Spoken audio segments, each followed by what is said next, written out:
Alright everyone, hello. And you know, once upon a time, way back when, I believe I mentioned something about how you could turn your houseplants into wards. However, I've never actually shown you doing that myself, and so recently I got a new addition to my windowsill pets over here, my wonderful little succulents, and I actually got a new colored pot for it, and I started thinking, well, how could one reasonably use these in-house protections? So I thought about it for a little while, and I didn't do anything with my other plants right away, mostly because I had to repot them. I was dealing with dirt, so I wasn't able to film this, but I had to repot them because they hadn't been repotted in a long time. I'm a very bad plant mom. I'm good pet mom, bad plant mom. You know, I just needed to kind of pull a lot of the root bound parts off, right? Like they had a lot of roots that just needed to go because they weren't really getting a lot of nutrients anymore. I had to put new soil in so they could get some more nutrients, you know, all that kind of stuff. So I left my plants alone for a little while, for a couple days after that, just to keep an eye on them, make sure they weren't like super dead.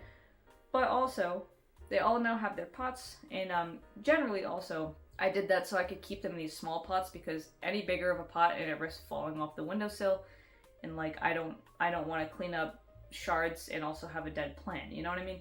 So when you cut the roots off, it kind of helps them stay small and stay in the pot that you're trying to do. Not all the roots, obviously, but those like bottom icky ones that get all clumped together, yeah, those you can get rid of. And the plants are doing a little bit better. I mean, one of them that was like falling sideways is standing back up again, so it must have worked a little bit. Nonetheless, I decided I was going to put my money where my mouth is and not only just, you know, refresh whatever wards my plants might be, but specifically ask them what it is they even want to do. This is something I see people do a lot with tarot card decks. They'll ask their deck, well, what are you really good at? Like, what are your strengths? What do you want to work on? Like, what questions should I be asking with you, right? And I thought to myself, given that my, you know, succulents are living creatures, it would make even more sense for me to ask them what they want to do. Because I don't believe tarot cards are living things. I think tarot cards are like alive in the way that Alexa or Siri are alive, right? They're automatic. They're not real. It's like asking if your cell phone's alive. They're tools of communication. They are not themselves alive. So if you have a tarot deck and you're like, I'm asking my tarot card so-and-so, stop and figure out who the hell is on the other side of the line. Please, please. You're not just talking to whoever. You're not talking to the deck. The deck is not alive. You're talking to someone who's picked up that phone and is answering through it. Anyway, that aside, I decided to ask my plants what it is they were trying to do. So what I did here, right, is I took the plants, you know, 2 by 2, and I asked them 2 questions. The first question is, how are you? Just because I wanted to check in.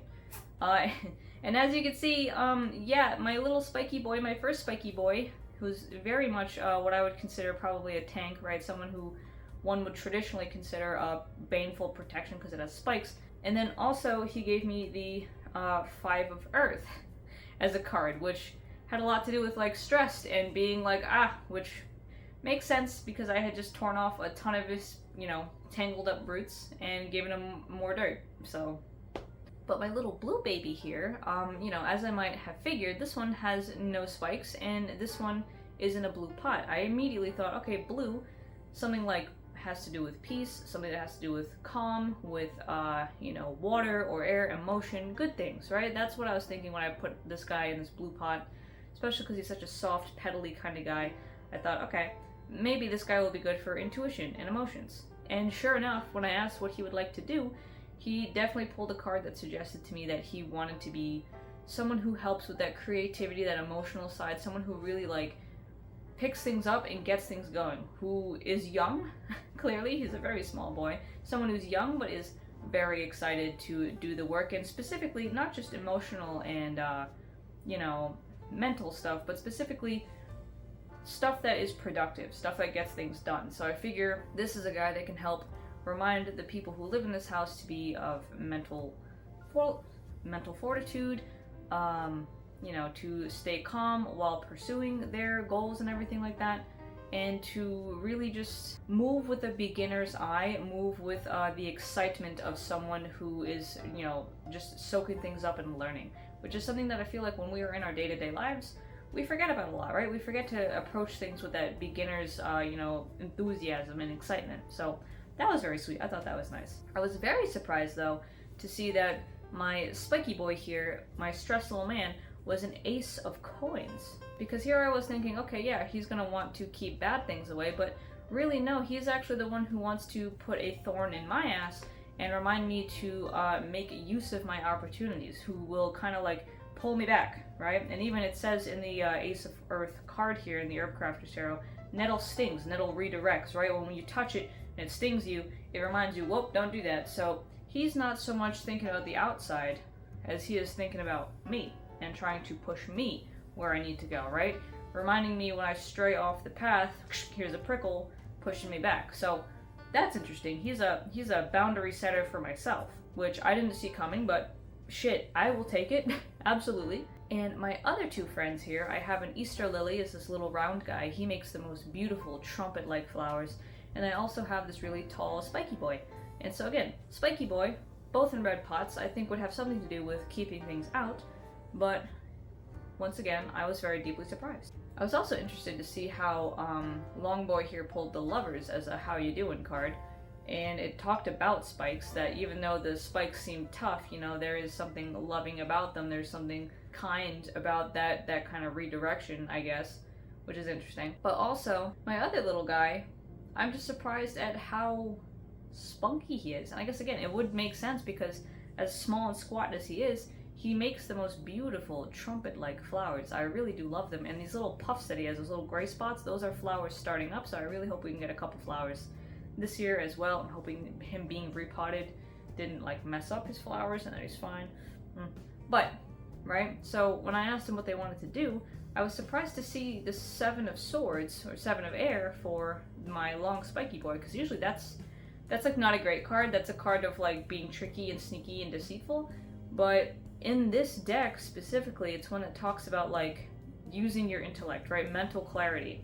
And I got from that he wanted to help, yes, ward off things that would disturb my mental clarity, things that would be deceitful and be illusory, but also to help me stay focused, right? Stay sharp, stay on the straight and narrow. So that's kind of like a double approach there. Keep other distractions away, but also remind me to not take shortcuts or do stupid shit, right? And again, Mr. Trumpet Flower, I really should have figured, but having him pull basically what is the equivalent of the Knight of Wands is really interesting. Knight of Wands all about being brash and bold and bright, and this was no exception. He's one that wants to encourage the people of this house to pursue their goals with zeal, right? With passion, right? To make big, creative, beautiful things.